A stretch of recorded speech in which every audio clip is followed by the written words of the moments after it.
Magandang hapon mga kaibigan. Pasyalan muna natin kahit tundas. Pasyalan natin yung ating mga tanim na talong na prinuning po natin. Tignan po natin yung ating kanyang mga kalagayan mga kaibigan. Oh, ito po yung kanyang mga kalagayan na mga kaibigan. Oh, gumanda yung mga bulaklak mga kaibigan. Oh, gumanda yung kanyang mga bulaklak mga kaibigan. Oh, natanggal yung mga kaibigan, yung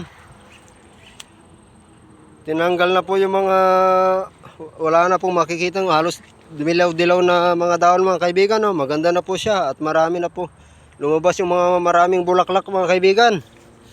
Parang nakaluwag siya mga kaibigan. Oh, ang gaganda ng mga bulaklak niya mga kaibigan.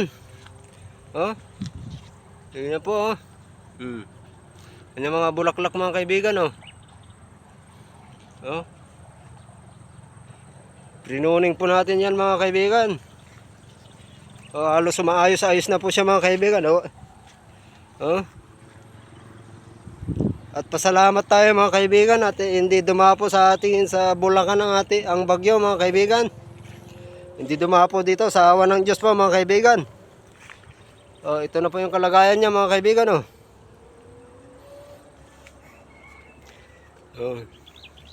Gumanda na po siya mga kaibigan. Yung kanyang mga bulaklak. Nakakaganda na po yung mga bulaklak mga kaibigan.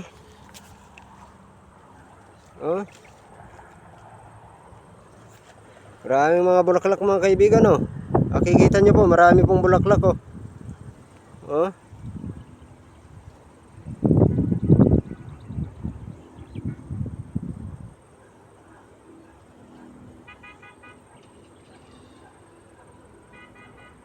Yan po ang ating update sa ating talong na prinuning mga kaibigan. Yan na po siya mga kaibigan. Nagaganda na po siya.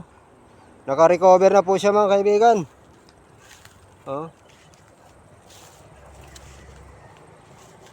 Baka bukas mga kaibigan, na-sprayin po natin yan para sa mga pang-uod mga kaibigan. Pang-uod po mga kaibigan, sprayin po natin yan mga kaibigan. Ganda na po siya mga kaibigan. Hanggang dito na lang aking update sa aking na-pruning na talong mga kaibigan. Magandang hapon sa lahat. At isang manibagong undas sa ating lahat mga kaibigan. Magandang hapon, salamat po.